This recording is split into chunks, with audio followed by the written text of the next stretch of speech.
Bueno, estoy muy agradecido nuevamente a la familia Asís y a cada uno de los más de casi 20 participantes que están aún presentes en este curso taller. El día de hoy voy a tener el privilegio de poder eh, tocar el punto sobre procedimientos de toma de muestra de sangre arterial. Seguramente es un tema ya muy práctico, muy usual en la mayoría de los participantes. Seguramente hay algunos puntos que vamos a detallar. Si tuviesen alguna consulta, por favor, durante o al final del, del discurso, podrían ustedes normal hacer sus respectivas preguntas. Vamos a hablar algunos puntos teóricos de por qué nosotros tomamos análisis de gases arteriales, porque es importante en lo que respecta en una unidad de cuidados intensivos. El análisis de gases arteriales, más conocido como AGA, es pues una prueba que permite analizar de una forma inmediata eh, el estado ventilatorio y oxigenatorio. Ahora, si nosotros nos referimos específicamente a la parte oxigenatoria, sabemos que el oxígeno es pues un elemento vital para el ser humano, ¿no? Por ende, el proceso de nosotros captar oxígeno y poder introducirlo por medio del proceso fisiológico de la respiración, nos incorporamos justamente este elemento vital a lo que es la torrente sanguínea, ¿no? Durante todos los procesos de oxigenación, ventilación, perfusión, difusión, ¿no? Y esto va a permitir que cada una de las células pueda captar justamente este elemento vital para poder realizar procesos biológicos, al final generadores de energía, que va a permitir justamente eh, la vida, el funcionamiento de cada uno de los órganos al cual se beneficia. Por no decir todo el cuerpo. Mientras que la parte ventilatoria específicamente va a cómo nosotros captamos, ¿no? Este gas para que pueda llegar justamente a nivel pulmonar, para que al final podamos así recibir tanto el oxígeno como también poder eliminar el producto que es el CO2. Entonces, la variación de cada una de ellas puede traer consigo justamente procesos de alteración ácido-base que netamente se van a tener que relacionar como digamos, en un trastorno hidroelectrolítico. Por no decir el componente ácido básico, se define específicamente como un trastorno hidroelectrolítico, al cual este se tiene que establecer y corregir. Entonces, en líneas generales, tanto el oxígeno que la concentración a nivel sanguínea o en ciertas células, como el caso de la hemoglobina, genera una concentración, una presión y la alteración de ello puede conllevar justamente al desbalance del otro gas, ¿no? Que tiene una mayor concentración también a nivel sanguíneo, que es la concentración del CO2, que también te genera una presión. Ambas distorsiones o un desequilibrio conlleva justamente al desequilibrio ácido-base.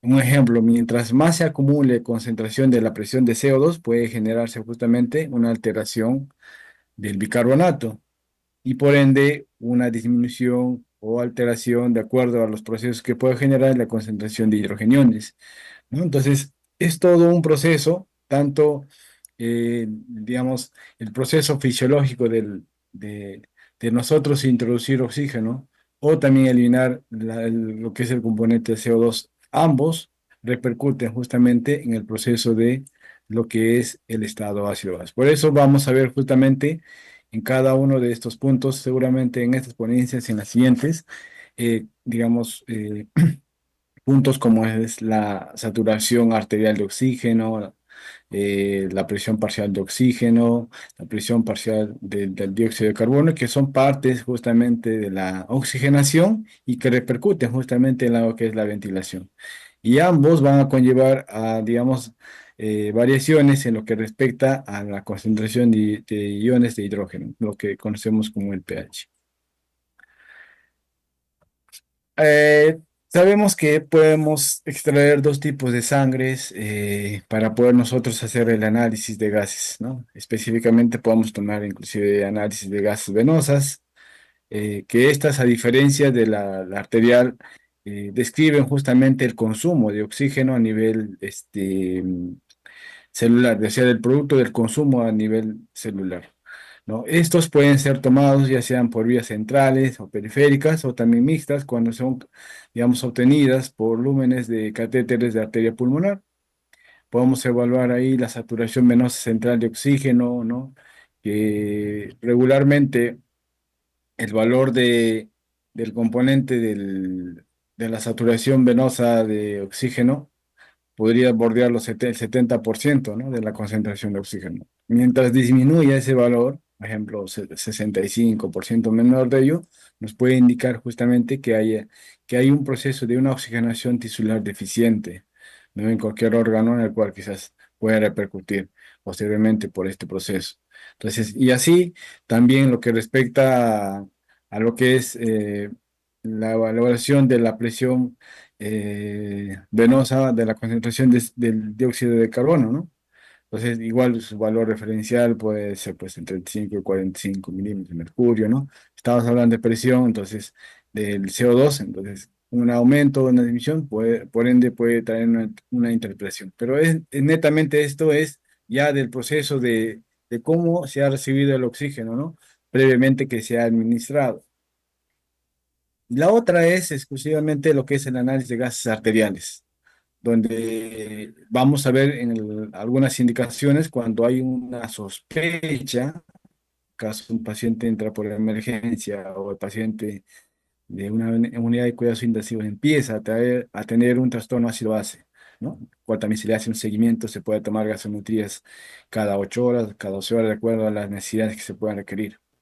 Y a la vez también se hace el análisis y seguimiento de estas gases arteriales cuando ya se diagnosticó justamente un problema, ya sea por un problema distal respiratorio, un problema neumónico, etcétera. También estos van a permitir la confirmación o el seguimiento específicamente de la función respiratoria. Cuán importante y cuán eficaz está siendo la ventilación.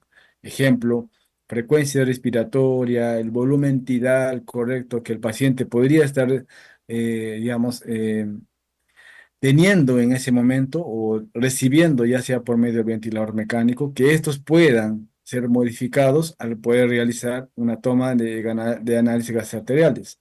Entonces, los valores referenciales que nosotros vamos a poder observar, ¿no? Tanto la presión parcial de oxígeno como la saturación de oxígeno a nivel arterial, estas pueden estar disminuidas o aumentadas. También nos van a ayudar a tener una confirmación, seguimiento del estado ventilatorio, ¿no? Porque vamos a ver justamente lo que es la variación de la concentración de CO2. Ejemplo, un paciente que tiene una respiración de 15 va a ser muy diferente, ¿no? La medición de la presión parcial de CO2 cuando un paciente esté respirando una frecuencia respiratoria de 35, ¿no? Podríamos ver que en este segundo caso seguramente el paciente puede estar hipocápnico porque justamente estaría eliminando mayor concentración de la propia frecuencia, haría que justamente pueda disminuir este valor de la presión parcial de oxígeno, ¿no? O lo contrario, cuando el paciente hipoventila, entonces aumenta la concentración de CO2, ¿no? Y eso lo podemos corroborar por dos puntos. Uno que es digamos, tan inmediato, cuando nosotros, el paciente está conectado a una ventilación mecánica, conectamos a lo más próximo posible lo que es un sensor de capnografía, ¿no? Y esto lo podemos ver justamente en un monitor que nos refleja referencialmente, ¿no? Un valor, un ejemplo de 40, y a nosotros al tomar una gasometría puede salir un valor de 35. El valor de sesgo puede ser más o menos 5, no más o menos. Entonces, para tener una idea de cómo va esa medición, justamente podemos tomar el valor referencial de la capnografía y a la vez poder tomar un análisis de gases arteriales para poder corroborar justamente ese segmento. Algunos puntos específicos los más usuales donde se puede tomar un análisis de gases arteriales. Como ven ahí en la imagen, son regularmente tres. La arteria braquial, la que está justamente en la flexura del brazo, ¿no? La arteria femoral eh, y la arteria radial. La más común es la arteria radial, ya que es más accesible, es menos quizás traumática, así por decirlo, y a la vez es de fácil acceso, ¿no? Pero opcionalmente podremos usar la braquial si es que a veces un paciente puede quizás tener un trauma a nivel de la mano, o quizás está muy edematizado, podemos tomarle de la braquial, o quizás todo el brazo está edematizado, encharcado, ¿no? Y entonces la única opción podría ser en la femoral. Últimos casos podría ser la parte del dorso de la pierna, del pie, ¿no? La arteria pedia, ¿no? Entonces casi esas cuatro opciones. Pero regularmente se toma de la arteria radial. Esta puede ser directa o por medio de una conexión de un transductor de presión, ¿no? Conectado justamente a un catéter arterial periférico para que ésta se pueda tomar regularmente, ya sea que sirve también de monitoreo, también para poder extraer muestras. Vemos ahí cómo se localiza justamente la arteria radial. Es justamente en dirección del dedo pulgar, del dedo, más o menos en esa línea. Y podemos ver ahí que sobresale. Si nosotros hacemos un movimiento, como hacemos un puño, vamos a ver justamente y sentir el tendón flexor radial del carpo, ¿no? Más o menos en esa línea externa, casi a la parte lateral externa de ese tendón, justamente vamos a ver la arteria radial que justamente toma un recorrido casi hasta un tercio inicial de ese punto. Hasta ese punto más o menos es perceptible esa arteria radial, ¿no? Más arriba, siguiendo ya el resto de los tercios, entonces ya un poco que es ya más profundo. Ahora, para poder nosotros realizar este procedimiento, justamente hacemos una técnica, ¿no? Una técnica que nos va a ayudar justamente a poder identificar, digamos, si es que hacemos una punción en esta zona anatómica para poder extraer la muestra, ¿no? Pueda repercutir en lo que respecta a la circulación, ¿no? Entonces, hay un video, previamente yo quiero compartirlo para que podamos entender específicamente cuál es el propósito de esta técnica, ¿no? Es un test, se llama el test de Allen, que nos va a permitir justamente poder verificar si nosotros podamos causar algún daño o, digamos, en una punción o varias punciones, si no podemos captar o, digamos, eh, succionar la sangre, entonces repercute, como les mencioné, en la circulación de la mano. Entonces, existe una arteria colateral, o sea, que está paralela, que permite justamente que la mano reciba aún la circulación, por más que quizás nosotros podamos dañar o producir, digamos, una vasoconstricción por la punción que nosotros estamos realizando, ¿no? Y eso permite que no haya un riesgo de producir una zona isquémica o una hipoperfusión posterior que pueda traer consigo, digamos, un caso más traumático, la pérdida de la mano o la amputación por una hipoperfusión de la mano, ¿no? Ya sea derecha o izquierda. Entonces, este video nos va a ayudar a nosotros poder tener ese ejemplo y me gustaría que lo puedan escuchar, por favor. O test de Allen tradicional, se le pide al paciente que empuñe su mano. De esta forma, lo que tendremos es una ausencia de llenado sanguíneo en la mano y comprimiremos tanto la arteria radial como la cubital. Se Entonces, puede ser un par. Para que nosotros podamos entender este test, ¿no? Fijamos justamente las dos arterias. Una arteria radial y la otra arteria colateral que es la cubital, ¿no? Casi están en el mismo paralelo, lo que nos permite poder realizar que cuando nosotros vamos a realizar el procedimiento, ¿no? Como el caso aquí de esta imagen, pedimos al paciente que justamente haga la maniobra de abrir y cerrar la mano. En este caso, si el paciente es colaborador, ¿no? Entonces, la mayoría de nuestros pacientes en lo que es la unidad de cuidados intensivos están sedados o quizás tienen digamos, un factor, lo que llamamos la debilidad neurológica o el paciente crítico, ¿no?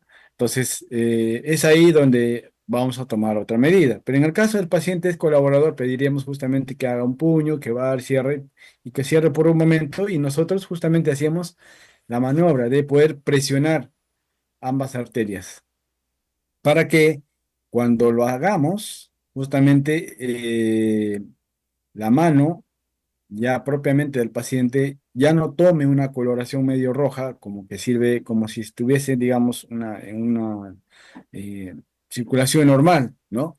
Entonces, al hacerlo, nosotros vamos a impedir que haya flujo de sangre arterial o llegue justamente el volumen de sangre a la parte más distante de la mano. Entonces, ¿cuál es el procedimiento? Que yo, al poder realizar justamente, eh, por ejemplo, retiro el apoyo de la arteria radial, ¿no? Como el caso que vemos acá, ¿no? La arteria radial se libera, lo libero, pero aún presionando la otra arteria, va a permitirme justamente que voy a evidenciar que aún ahí existe circulación, ¿no? Y eso sería, digamos, una forma de poder describir el proceso de que sí, aun cuando yo pueda dañar una arteria, la otra va a suplir justamente esa necesidad. Y vemos que en esta última figura, ¿no? Por un lado ya se está empezando a pintar, digamos, de color, ¿no? O tomando su coloración normal.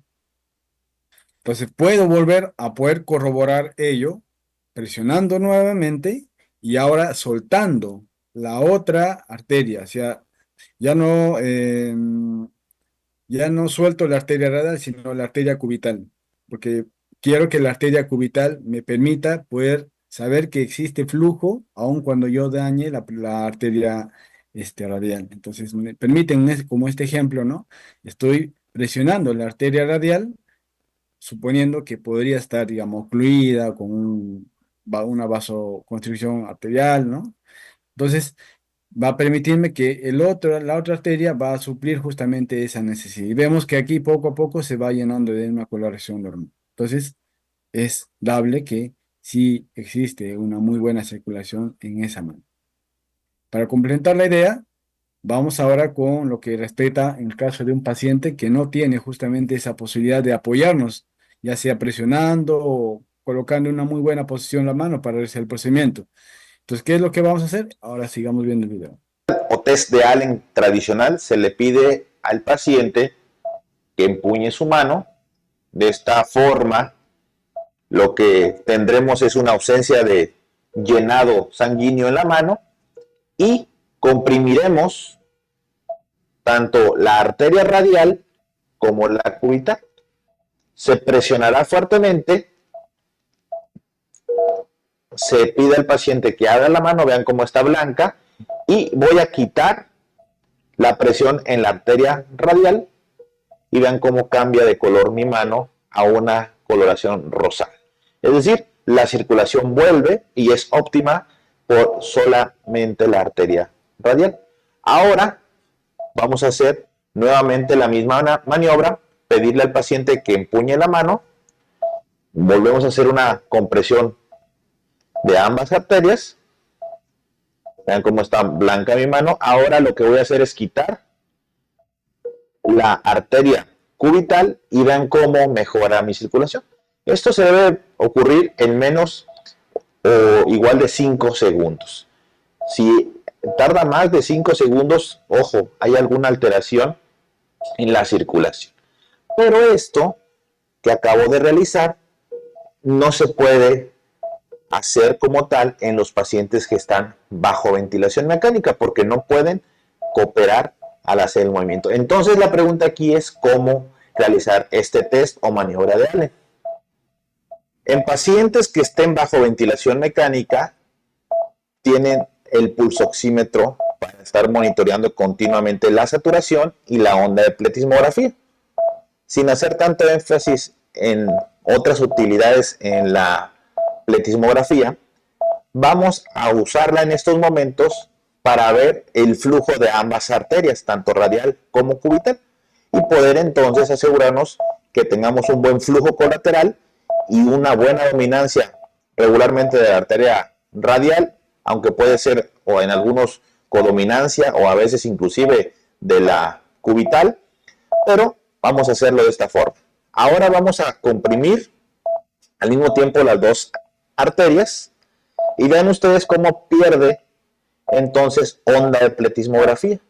Lo que voy a hacer ahora es exactamente lo mismo. Verificar que mi arteria radial esté con buen flujo, quito y vean cómo comienza nuevamente a marcarse la onda de pletismografía en 5 segundos o menos. Vamos a hacer exactamente lo mismo. Ahora comprimimos ambas arterias y ahora vamos a liberar la arteria cubital. Ahí vamos. Y ven ustedes como en menos de 5 segundos podemos tener la onda de pletismografía en relación a un buen flujo de ambas arterias, tanto la radial como la cubital. Esto nos asegurará que podamos tener una toma segura de la gasometría arterial.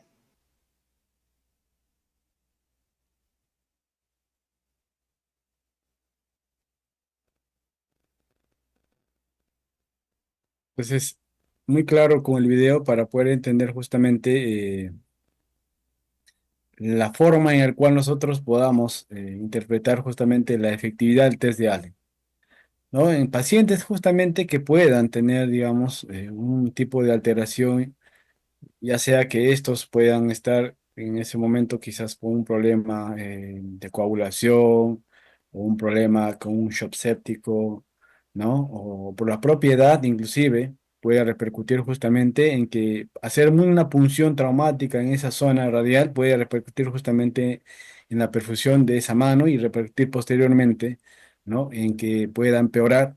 Y aún más se puede empeorar cuando el paciente está con uso de uno o varios vasoactivos, que también estos pueden provocar justamente hipoperfusión distal.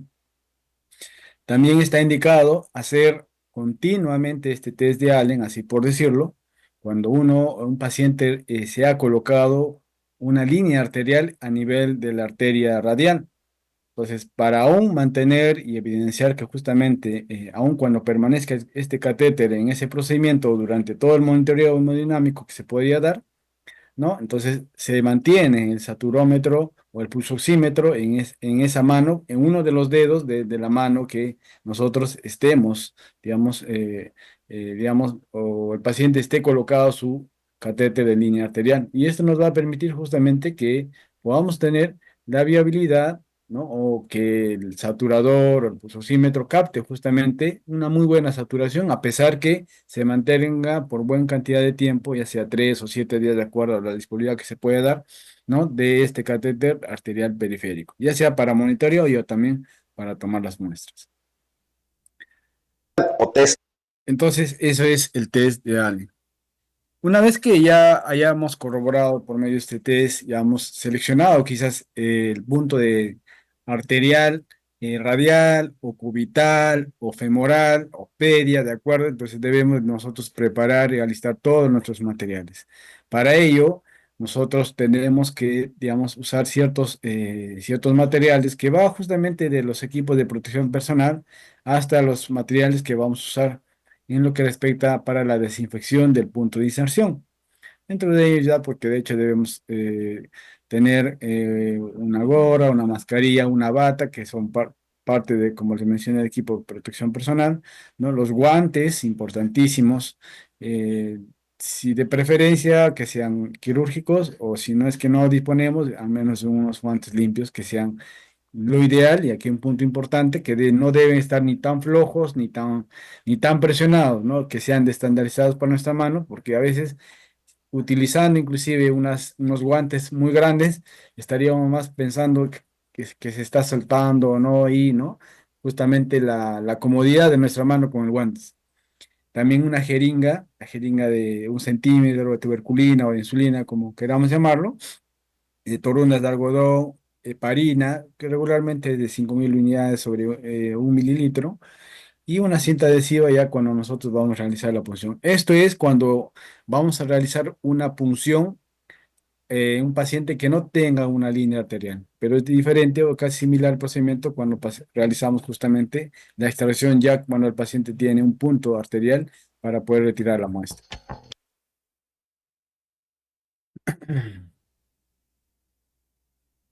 Un poco para hablar sobre las jeringas de gasometría heparinizada. La jeringa heparinizada ideal y que evita justamente coágulos de sangre y que tenga una gran capacidad de disolverse por buena cantidad de tiempo es la heparina de litio balanceada con calcio, ¿no? El siguiente vamos a hablar justamente del propósito de este componente.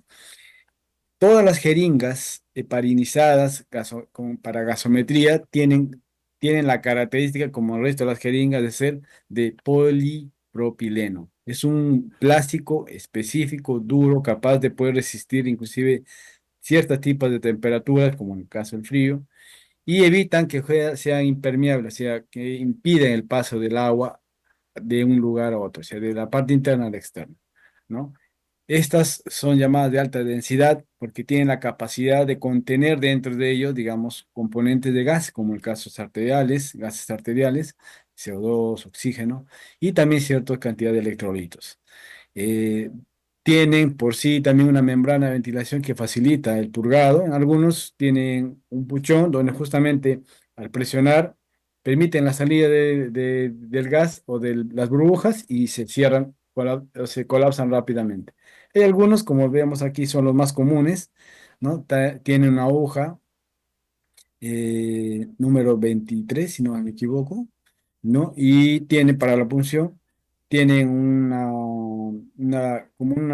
una cerradura con un tipo de capuchón para justamente ajustarlo, o si es que no pudiéramos hacer ese procedimiento con la misma jeringa o la aguja, podamos hacer una punción en una goma de Hebe que es de esta característica como rectangular, como cúbica, ¿no? Bueno, como les mencioné, tiene una heparina litio balanceada de calcio, el émbolo de baja resistencia que facilita el desplazamiento y ayuda a la expulsión del aire evitando la formación de burbujas. Este tipo de émbolos es muy importante porque a diferencia de una jeringa normal, cuando ustedes hacen la punción, ¿no? Ustedes con la jeringa normal, ustedes tienen que retraer el émbolo para poder justamente vencer la resistencia de la sangre. En este caso, como es arterial, esta jeringa, al poder hacer contacto con la arteria, esta deja vencer justamente la presión generada por la arteria y poco a poco se retrae, ¿no? Entonces, solo nosotros hacemos la maniobra, disculpe, bro, voy a tomar un ejemplo. Solamente hacemos como una maniobra, como si estuviéramos cogiendo un lapicero, ¿no? Y hacemos el procedimiento. Pero a diferencia del resto, de la otra jeringa, nosotros tenemos que agarrar el émbolo y poder hacer la tracción, digamos, para jalar justamente el contenido arterial. Y esta es de fácil utilidad. Y bueno, viene esterilizado, ¿no? Para justamente cumplir la función que se requiere de mantener una muestra estéril y confiable para su posterior análisis. Bueno, ya les mencioné del tipo de muestra. Para poder extraer nosotros el análisis de gases arteriales, justamente existen como tres fases para poder entenderlo. Una fase preanalítica, donde justamente debemos ver todo el aspecto logístico de cómo vamos a realizar justamente el procedimiento.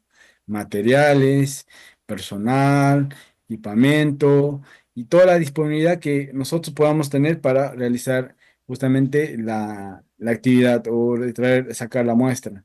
Esto abarca datos del paciente, ¿no? Importantísimo, la cantidad de saturación de oxígeno, la fracción inspiratoria de oxígeno, la temperatura juega un papel muy importante, ¿no? Y bueno, los datos de filiación, ya sea historia clínica, o otros datos propios de cada institución, ¿no? Que van a permitir justamente que valide, eh, digamos, el paciente, inclusive el número de cama, el servicio, el médico, ¿no? Y la hora en la cual nosotros estamos sacando inclusive la muestra. Y bueno, también poder preparar todo lo que es la cubeta de hielo, si es que se requiere, o quizás una cubeta de plástico para ser trasladada rápidamente, o algunas unidades de cuidados intensivos tienen su propio gasómetro, el equipo que hace el análisis de la gasometría en su propia unidad, entonces solamente se dan la vuelta o caminan unos pasos y está el gasómetro ahí para poder realizar, digamos, el estudio, el análisis, ¿no? Entonces es importantísimo ese detalle. Y la fase analítica, justamente el propio hecho de sacar la muestra y poder llevarlo al contenedor al cual va a ser destinado. Y la fase posanalítica, que es ya netamente la parte de análisis para poder justamente tener el resultado en sí. Algunos errores que se puedan ver en la parte preanalítica, el estado del paciente en el momento de la extracción, el tiempo y la temperatura, la proporción de células rojas y blancas y anticoagulantes. Algunos puntos vamos a detallar ahora respecto al estado del paciente al momento de realizar la extracción, ¿no? Los cambios de la terapia de oxígeno de un paciente tardan entre 20 a 30 minutos para ser asimilados por el organismo. Antes del tiempo indicado se extrae la muestra, entonces pueden ser liberados, pueden ser resultados erróneos. ¿Qué quiere decir esto? Que yo eh, puedo tomar una muestra arterial mínimamente cuando yo haya hecho una alteración de la modificación de los parámetros ventilatorios. Específicamente podría ser la fracción inspiratoria de oxígeno, que es el FiO2, y yo también la frecuencia cardíaca, o frecuencia respiratoria, disculpe, y también inclusive la modalidad, ¿no?, del ventilador mecánico. Una vez que se haya hecho ello, esperemos mínimamente 20 a 30 minutos para poder tomar una gasometría. Vamos a ver un ejemplo. Si yo veo que mi paciente, un ejemplo, a las 9 tengo una fracción inspiratoria de 40%, y justamente he tomado un análisis de AGA, ¿no?, que me ha abordado un resultado de 7,39 pH, en un CO2 de 38, una presión parcial de oxígeno de 51 y una saturación de oxígeno de 83. Justamente he aumentado la fracción inspiratoria porque el paciente está empezando a desaturar, ¿no? Entonces, a las 10 hice justamente esa modificación. Entonces, a las 10 y yo empiezo a tomar una muestra de AGA 10 minutos después, ya realizado la modificación de la fracción inspiratoria. Y el resultado, mire, el pH ha variado casi 0,2 puntos, el CO2 casi se ha mantenido en 39, el PO2 se ha mantenido casi en 55 y la saturación casi nada ha subido a 85,2. Pero es diferente cuando yo haya sacado el resultado a la media hora después de haber realizado la alteración o la modificación de los parámetros, como el caso de la fracción inspiratoria.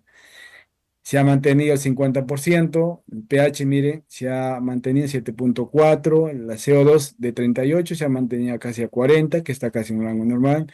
El que sí ha mejorado es la presión parcial de oxígeno, ¿no? Un 78, y la saturación ha llegado a abordar casi el 93,83. En conclusión, mínimamente para que nosotros podamos tomar una muestra después de haber realizado una modificación de lo que respecta a los parámetros ventilatorios, o inclusive que esté paciente con ventilador mecánico o un paciente que esté con respiración asistida, ya sea con una cánula, un Venturi, ¿no?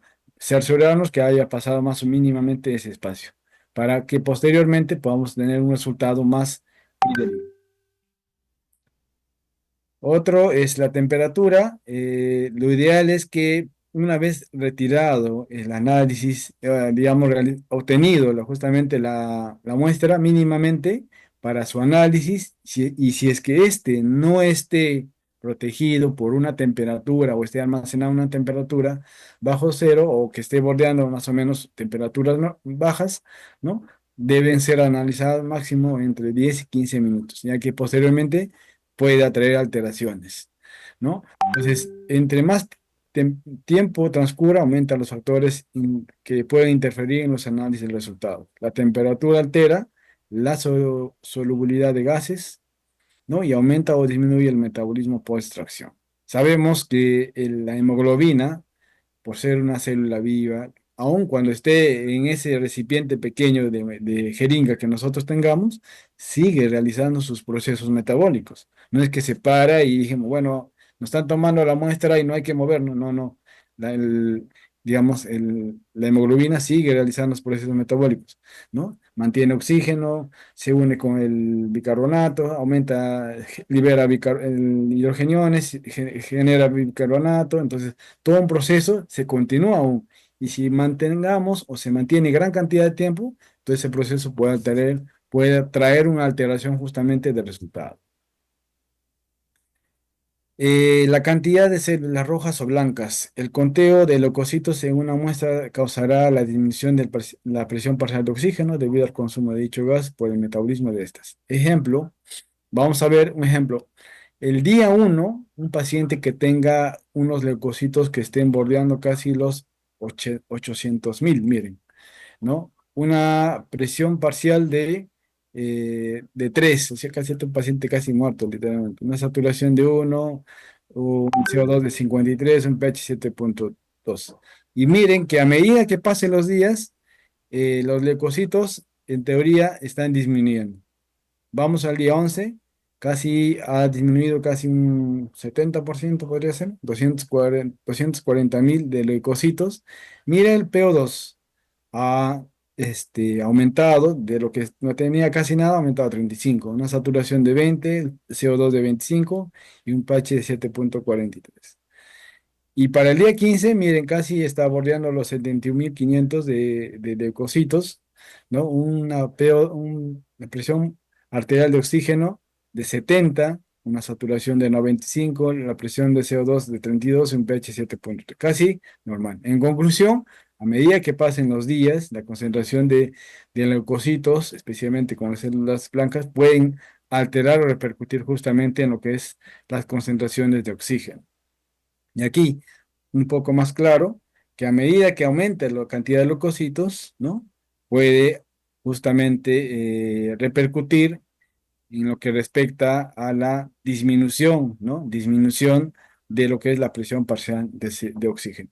A mayor cantidad de leucocitos, es menor la concentración de oxígeno, presión parcial de oxígeno a nivel arterial. Lo que respecta a anticoagulantes, la heparina es un anticoagulante indicado en lo que es de gasometría, pero no cualquier heparina, sino una que cumple los requisitos de prevenir la coagulación, que no revierta la formación de coágulos, ¿no? Su concentración ideal puede ser menos de 20 unidades internacionales por mililitro, o sea, una pequeñísima cantidad. Si exceso puede causar resultados en alteración de ciertos electrolitos.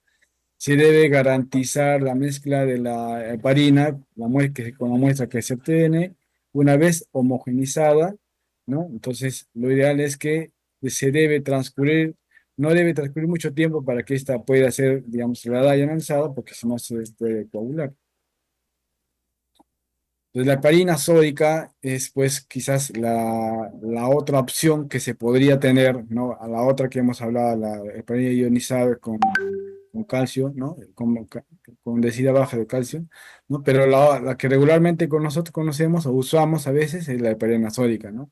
Es ideal para la gasometría, la heparina lítica, liofilizada y balanceada, ¿no? Es la que viene con las jeringas heparinizadas, ya que estas permiten justamente la eliminación de errores de pH, la eliminación de dilución de la muestra, que es de fácil extracción de todo el aire que se pueda tener, reduce los errores de sodio y recuento de errores de calcio iónico, ¿no? Vemos que es más fácil justamente cuando haya este tipo de jeringas heparinizadas. La jeringa normal de heparina de 5.000 unidades como por ml puede tener algún tipo de errores, ya que estos pueden tener una alteración del pH, de la presión parcial de oxígeno, de CO2 con el calcio iónico y de sodio. Un ejemplo, la heparina posee pues algunas moléculas que tienen justamente cargas negativas, ¿no? Y por ende, cuando estén en contacto a nivel sanguíneo, tiene a captar o a asimilar ciertas cargas positivas, dentro de ellas pues el calcio, ¿no? Los atrae y por ende disminuye su concentración o puede ser sesgada, ¿no?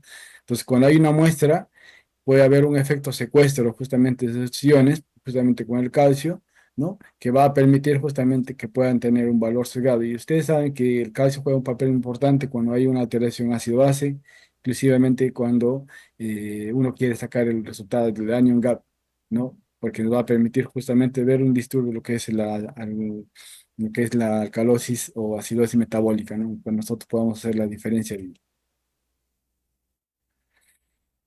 Eh, Ejemplo, cuando nosotros ya estemos cargando lo que respecta a la heparina, nos indica más o menos, lo ideal es podamos tener un valor de un ml, pero lo ideal es que este ml no pueda, digamos, esté ya combinada con toda la heparina que nosotros vamos a transcurrir. Lo ideal es que debe estar contenida más o menos un valor de 0,05, o sea, aquí vemos un valor de la jeringa 0,1, ¿cierto? Entonces, puede ser más o menos a la mitad de este. A ver, voy a un ratito a la vida. Miren aquí. La mitad de este de aquí. Este es 0,1. Entonces, la otra mitad, más o menos, nosotros debemos de cargar la parina. Esta es esta intensidad. Chiquita nomás, 0,05. Todo este de parina, ¿no? Pero aquí nos dice que también, si nosotros cargamos con toda la aguja, ya no estamos cargando 0,05, sino puede ser un poco más. Entonces, lo ideal sería, cuando nosotros vamos a usar la jeringa de parina, solamente usemos la heparina con una jeringa que esté exclusivamente insertada en la heparina, ¿no? Y una vez que ya estemos nosotros retirados más o menos 0,1, podamos purgar hasta 0,05. Y ahí recién colocar la heparina, colocar la aguja que no tenga nada de contacto con la heparina principal. Pues solamente esa abertura que estoy mencionando aquí esté de parina y la propia aguja no, porque también aquí hay un volumen y ese volumen puede repercutir justamente en lo que respecta a la cantidad de heparina y que puede traer justamente un valor sesgado, ¿no? Entonces, a ver, voy a borrar esto un ratito.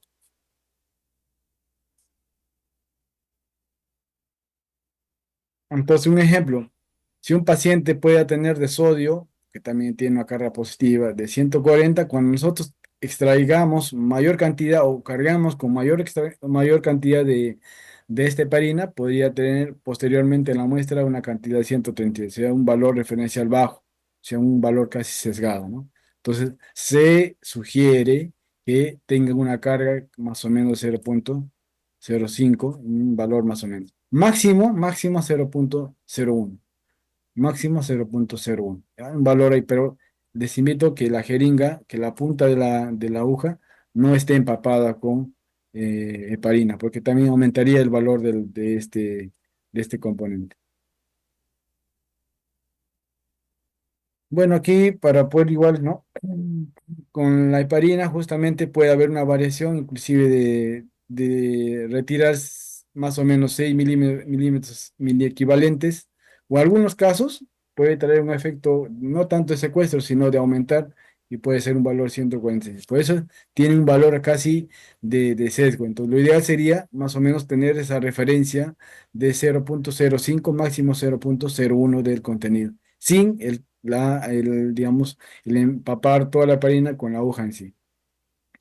La heparina sódica provoca un efecto agregador de iones dependiendo del colector, del volumen residual de heparina y el volumen extraído de la muestra. O sea, el volumen residual de la heparina no debe estar en la aguja. Solamente la heparina debe estar purgada o empapada en lo que es todo el contenido que hemos mencionado. Bueno, dando un poquito de respiro.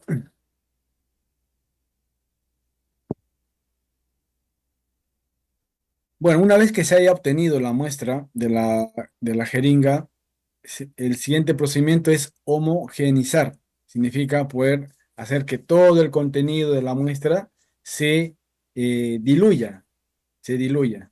Esto se hace tanto con la heparina sódica como también con la otra heparina, porque saben ustedes que la heparina viene disuelta en todo el recubrimiento de la jeringa, entonces lo ideal es hacer una homogeneización. Es importante más o menos por unos 30 segundos y en dos diferentes planos, tanto superiores, y puedo girarlo y también realizar el mismo procedimiento. como vemos aquí. O también realizar las maniobras al 8, ¿no? Más o menos, una vez que hice esto y también el resto, y realizar la maniobra tipo 8, ¿no? Para garantizar justamente que no haya una formación de un coágulo o quizás para mantener justamente eh, evitar que se formen justamente algunos coágulos cuando no lo hagamos este tipo de movimientos y en el traslado quizás puede demorar, ¿no?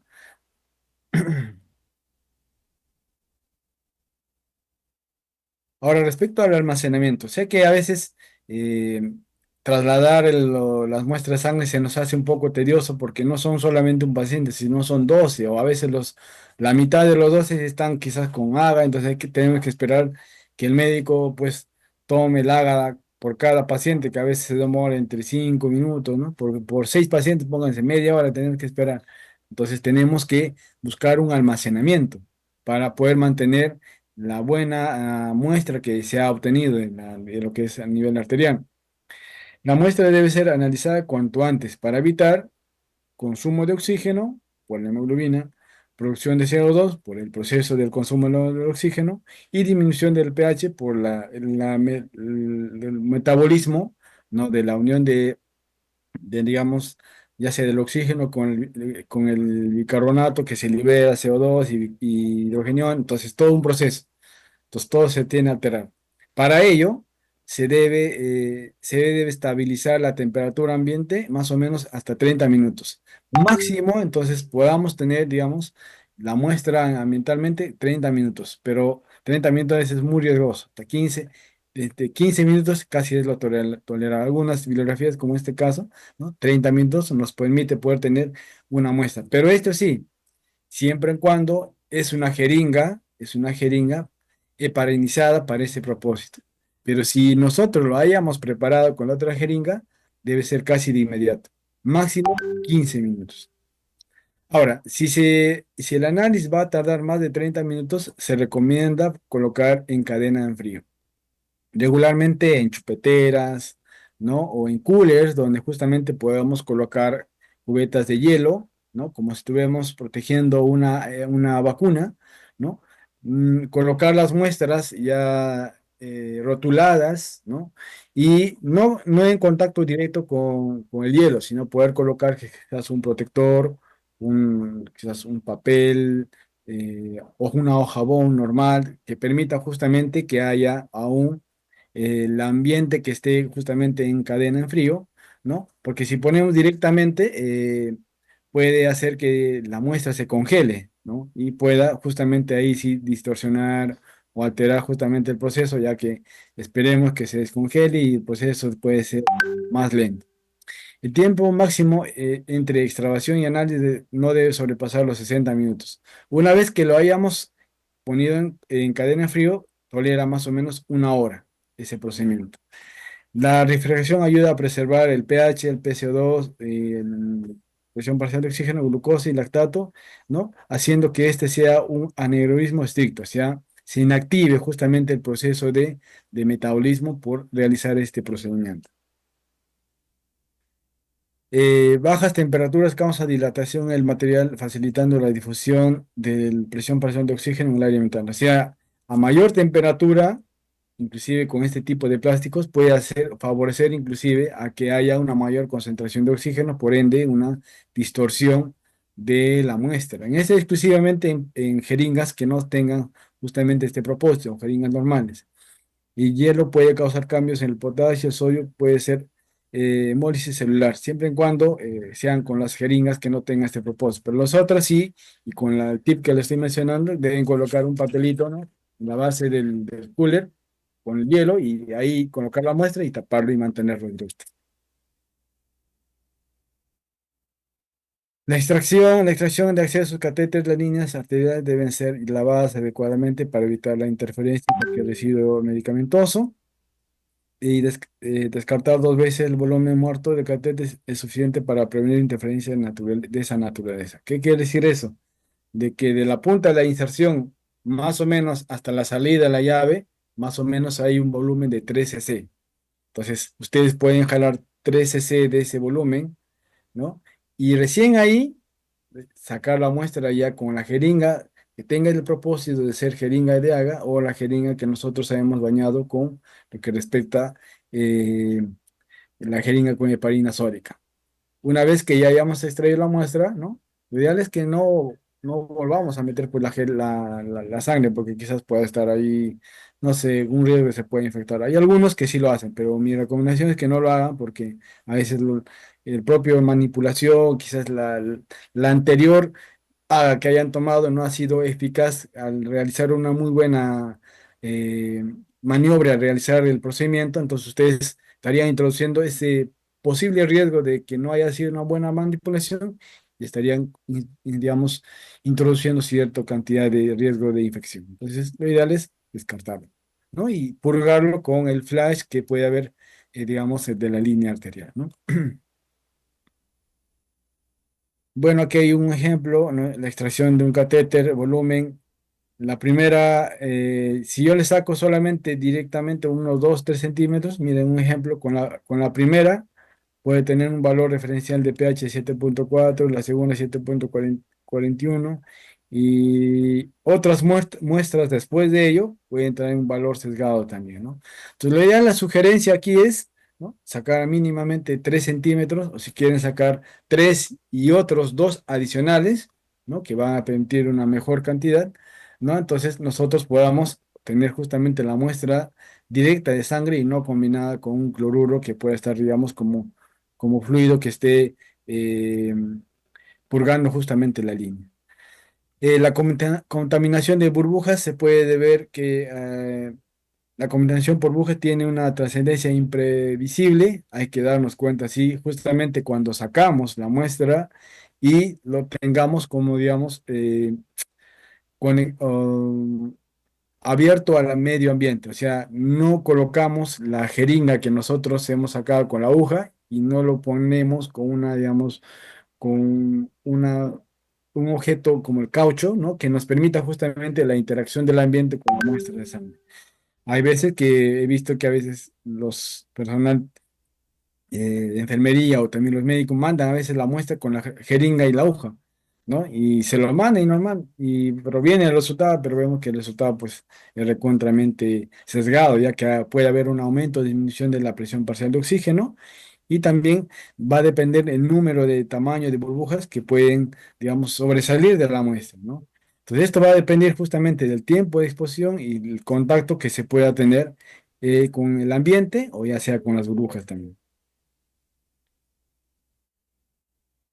Bueno, la mezcla venosa, como mencioné, que se podría tener en el caso de ya sea muestra directa por catéter venoso central o lo que es la medición de lo que es la muestra por catéter del catéter Swan-Ganz, ¿no? Que nos va a permitir justamente ver valores gasométricos, en este caso de vena, ¿no? En el caso de la cantidad de oxígeno que puede ser referencial, ya sea que el paciente esté pasando un proceso de digamos, que un consumo de oxígeno a nivel tisular no sea muy eficiente o quizás sea normal de acuerdo a los resultados que se puedan dar. Ratito.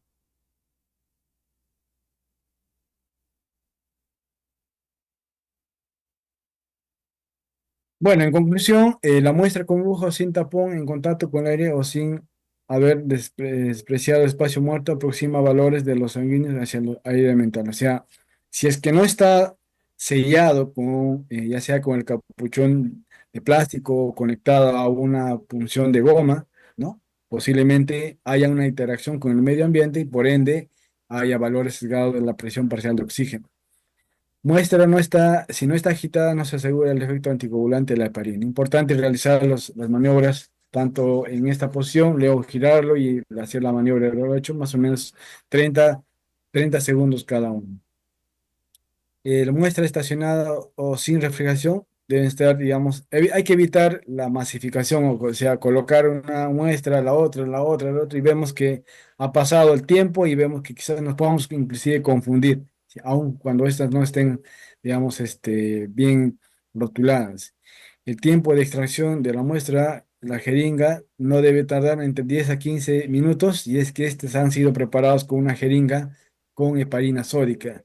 Si es la otra, nos puede dar hasta media hora, pero lo ideal es que aún cuando quizás vamos a tomar en un media hora, lo ideal sería colocarlo en una cubeta de hielo para mantener cierta estabilidad de los elementos que vamos a nosotros analizar. Mayor de 15 minutos a temperatura ambiental, entonces guardar un recipiente de hielo, ¿no? Que justamente va en la, ¿cómo sería? Disminuir los procesos metabólicos a nivel de los glóbulos rojos. Por ende, los procesos van a ser, digamos, pausados. Por ende, si es que no lo hacemos, puede haber, pues, digamos, una modificación tanto de la concentración de CO2 y una disminución del consumo de oxígeno, porque va a haber consumo de oxígeno y va a aumentar el CO2, por ende, va a disminuir la concentración de pH.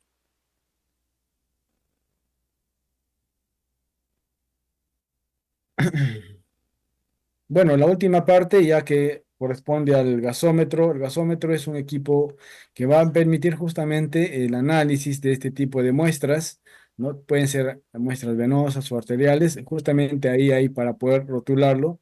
Vean ustedes que una vez que se obtenga este tipo de muestras, se hace una codificación, ya sea por medio de barra de lectura, ¿no? Como vemos ahí, donde se codifica, ¿no? Para que este sea subido al sistema o puede ser impreso, de acuerdo al criterio de cada institución.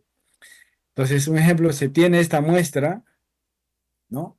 Y solo se requiere, no la hoja, digamos, un ejemplo, ustedes van a mandar la jeringa con una aguja, entonces la aguja no entra ahí, solamente entra la parte de la jeringa en sí. Vemos aquí que se hace eh, se ha aberturado la jeringa y esa jeringa justamente se hace la colocación como si estuvieras colocando, digamos, un perno, así más o menos, ¿no? Ahí colocamos y se hace una homogeneización de la mezcla. Justamente este procedimiento que vemos ahí, la propia máquina hace una mezcla de toda la muestra para justamente hacer la lectura.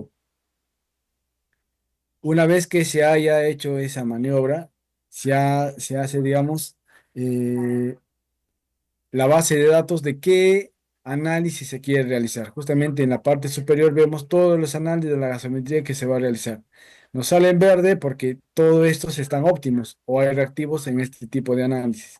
Hay algunos que pueden salir amarillos, como puede decir que está en observación que puede salir o no, o en color rojo cuando no se tenga justamente la disponibilidad de ese elemento. Como vemos aquí hay pH, CO2, PCO2, PO2, hemoglobina, saturación, oxihemoglobina, electrolitos, potasio, sodio, calcio, glucosa, lactato, ¿no? Y algunos otros elementos más. Entonces, yo inclusive puedo eliminar algunos para poder justamente sacar el que me interesa. Una vez que se haya hecho esto, como les mencionaba, pueden aparecer listo, precaución o bloqueado de acuerdo al criterio de cada uno de ellos. Una vez que se haya hecho, se elige, ¿no? ¿Qué tipo de muestra es jeringa o capilar? Pues se hace un tipo de jeringa y acá nos dice, una vez que ya ha sido mezclada por un lado, se retira y se coloca al otro lado. Y nos menciona que hay que colocar la jeringa, empujar y mantener unos 5 segundos, luego mantener mientras esté analizado y luego retirar.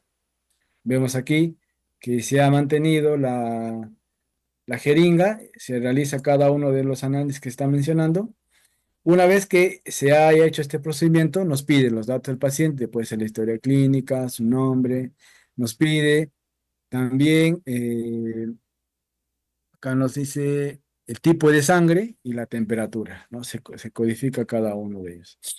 Ya se puede hacer manual o automática, automática por la barra de hierro que se ha codificado previamente y la otra es manual, ¿no? Que podamos hacerlo por medio de la pantalla. Nos pide también, bueno, no, el paciente, la temperatura, el tipo de muestra, la temperatura, el FIO2, ya que cada uno de ellos, la máquina va a tomar un valor referencial, ¿no? Que justamente la temperatura influye en la concentración de hemoglobina, la concentración de gases. Entonces, lo que va a hacer es sacar una variación, la máquina, para justamente nosotros podamos considerarlo y de acuerdo a los datos que nosotros hayamos enviado. La fracción inspiratoria lo podamos sacar del ventilador para colocarlo según lo que se está describiendo. Y vemos que aquí se ha sacado una muestra ya con los datos que se ha obtenido y se sale con la opción de imprimir. Y esta es una muestra de análisis de AGA que se ha podido obtener. Bueno, hasta aquí es la ponencia de este punto. No sé si los participantes tuviesen alguna consulta. Muy bien, licenciado Roy, muchas gracias. Bueno, mientras prepara la segunda diapositiva de su segundo tema, vamos a brindar 2 minutos para algunas rondas de preguntas que puedan tener los participantes. Pueden levantar la mano o pueden dejar su mensaje por el chat de Zoom. De todas maneras, también aprovecho para poder indicarles que en estos momentos les voy a brindar el link de asistencia.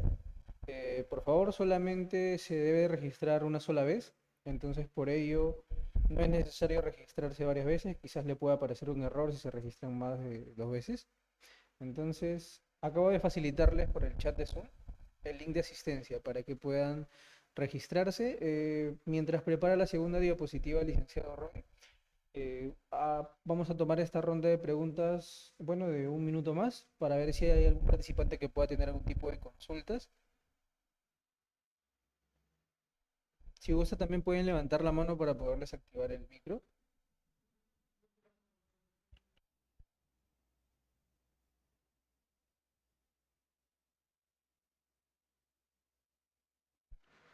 Licenciado Roy, hay una consulta.